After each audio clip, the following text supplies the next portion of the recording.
बिस्मिल्लाहिर्रहमानिर्रहीम। अस्सलाम वालेकुम व्यूअर्स, मैं हूं समीउल्लाह, आप देख रहे हैं समीउल्लाह फूड सीक्रेट। तो आज हम बना रहे हैं मटन बोटी कबाब की रेसिपी। इसको बोटी कबाब भी बोल सकते हैं, इसको बिहारी बोटी भी कहते हैं। तो देखिए, बहुत ही सॉफ्ट, जूसी और मज़ेदार सी ये बोटी कबाब की रेसिपी आपके साथ शेयर करेंगे। तो इसके लिए आपको ना तो किसी कोयले की ज़रूरत है, ना ही किसी ग्रिल की ज़रूरत है। इसको हम घर के पैन में बनाएंगे। आइए देखते हैं ये नरम सॉफ्ट सी बोटी कबाब कैसे बनता है। यहाँ पे देखिए 1 किलो हमारे पास मटन है। बिस्मिल्लाहिर्रहमानिर्रहीम। बोटी का साइज़ देख के मैंने छोटा छोटा कर लिया है। तो इस तरह की चपटी शेप में बोटी काटनी है। इसके अंदर एक छोटे साइज़ का प्याज, बिस्मिल्लाहिर्रहमानिर्रहीम, प्याज को रफली काटा है, बिल्कुल बारीक सा। 1 टेबलस्पून इसके अंदर सब्ज़ मिर्च का पेस्ट, 1 टेबलस्पून लहसुन अदरक का पेस्ट, 1 टीस्पून नमक शामिल करेंगे, 1 टेबलस्पून इसके अंदर कश्मीरी मिर्च शामिल करेंगे, 1 टीस्पून रेड चिली पाउडर शामिल करेंगे, हाफ टी स्पून हल्दी का पाउडर शामिल करेंगे, और यहाँ पे 1 टेबलस्पून इसके अंदर धनिया का पाउडर शामिल करेंगे, 1 टेबलस्पून इसके अंदर गरम मसाला पाउडर शामिल करेंगे, 1 चुटकी अजवाइन शामिल करेंगे, आधा लेमन इसके अंदर निचोड़ देंगे, लेमन का रस इसके अंदर डाल देंगे। और दूसरी तरफ हमारे पास 2 टेबलस्पून दही है, दही इसके अंदर डालेंगे। और यहाँ पे देखें 1 टेबलस्पून इसके अंदर कचरी पाउडर शामिल करेंगे, 1 टेबलस्पून कुकिंग ऑयल शामिल करेंगे। अच्छी तरह यहाँ पे हमने इसकी मिक्सिंग करनी है। जब यहाँ पे हम इसको अच्छी तरह मिक्स कर लें तो यहाँ पे देखिए कलर थोड़ा सा इसका कम लग रहा है, तो इसके अंदर थोड़ा सा फूड कलर भी इस्तेमाल करेंगे, 1 चुटकी फूड कलर डालेंगे। और यहाँ पे हमने इसको अच्छी तरह मिक्स करना है। तो माशाल्लाह से देखिए कितना खूबसूरत सा इसके ऊपर कलर आ चुका है।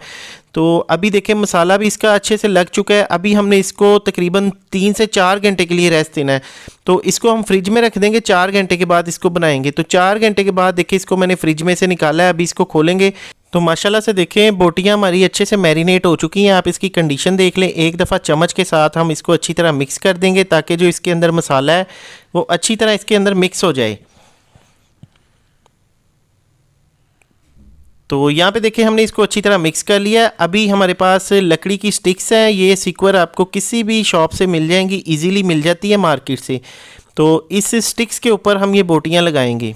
तो 3-3, 4-4 जितने बोटियाँ इजीली इसके ऊपर लग जाएं, इतनी बोटियाँ आप इसके ऊपर लगा सकते हैं। देखिए इस तरह से आप इसको सेट कर लें। चपटी शेप में आपने इसको थोड़ा सा लगाना है ताकि ईजीली ये कुक हो सके।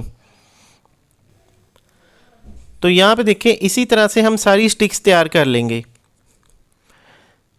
तो देखिए जो बाउल के अंदर एक्स्ट्रा मसाला था वो भी मैंने इसके ऊपर ही लगा दिया है, सारी बोटियों के ऊपर। अभी एक प्रेशर कुकर लेंगे। प्रेशर कुकर के अंदर हम इसको पकाएंगे। तो तकरीबन यहाँ पे देखिए हमने इसके अंदर पानी नहीं डालना। ये गोश्त है, गोश्त के अंदर अपना पानी होता है। तो हमने इसको बंद करके बिल्कुल लो फ्लेम पे 20 मिनट के लिए पकाना है, दानों वाली आग पे। तो यहाँ पे इसको कवर करेंगे और ये देखिए बिल्कुल लो सा फ्लेम है। मैं आपको फ्लेम भी इसका चेक करवा देता हूँ कितना आपने रखना है। ये देखिए बिल्कुल हल्का सा फ्लेम है। इसी फ्लेम पे 20 मिनट के लिए पकाएंगे। इसके अंदर हमने कोई भी पानी वगैरह नहीं डालना, खुद ही से ये पानी छोड़ेगा गोश्त।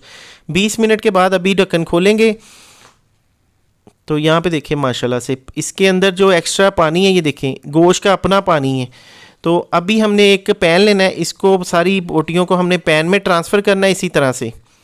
तो दोस्तों ये बहुत ही इजी है, आप मेहमानों के लिए बहुत ही आसानी के साथ ये बना सकते हैं। ये देखिए इसके ऊपर जो इसका जो पानी था वो भी मैंने इसके ऊपर डाल दिया है और इस पानी को हमने खुश्क करना है। इस पानी को हमने वेस्ट नहीं करना। इसके अंदर इसकी सारी जो नमकियात है वो होती है, तो इसको हमने खुश्क करना है ताकि इसका जो बोटियाँ फीकी ना हो। तो यहाँ पे देखिए एक छोटा सा बाउल लेंगे, इसके अंदर एक कोयला डाल देंगे। कोयले को मैंने पहले गर्म कर लिया। इसके ऊपर थोड़ा सा 2-3 ड्रॉप कुकिंग ऑयल डालेंगे। 5 मिनट के लिए इसको कवर देंगे और यहाँ पे देखिए इसके अंदर एक स्मोकी सा फ्लेवर ऐड हो गया। तो माशाल्लाह से देखिए धुएं खुशबुएं पूरे मोहल्ले में फैल रही हैं। तो अभी यहाँ पे एक सिजलिंग प्लेट लेंगे। इसके ऊपर देखिए जी हम कटे हुए प्याज डाल देंगे। इस तरह से पहले प्याज डालेंगे। यहाँ पे आप बंद गोभी का भी इस्तेमाल कर सकते हैं। और यहाँ पे ये बोटियाँ देखें रख देंगे। बोटियों को मैंने अच्छी तरह सारी साइडों से कलर दे दिया। आप देख सकते हैं कितनी खूबसूरत ये तैयार हुई हैं। थोड़ा सा कुकिंग ऑयल इसके ऊपर डाल देंगे। तो कुकिंग ऑयल से ये होगा कि इसकी जो बिल्कुल एक रेस्टोरेंट स्टाइल से आप इसको बना के घर में सर्विंग कर सकते हैं। मेहमानों के आगे, खुद खाएं, बहन भाइयों को खिलाएं।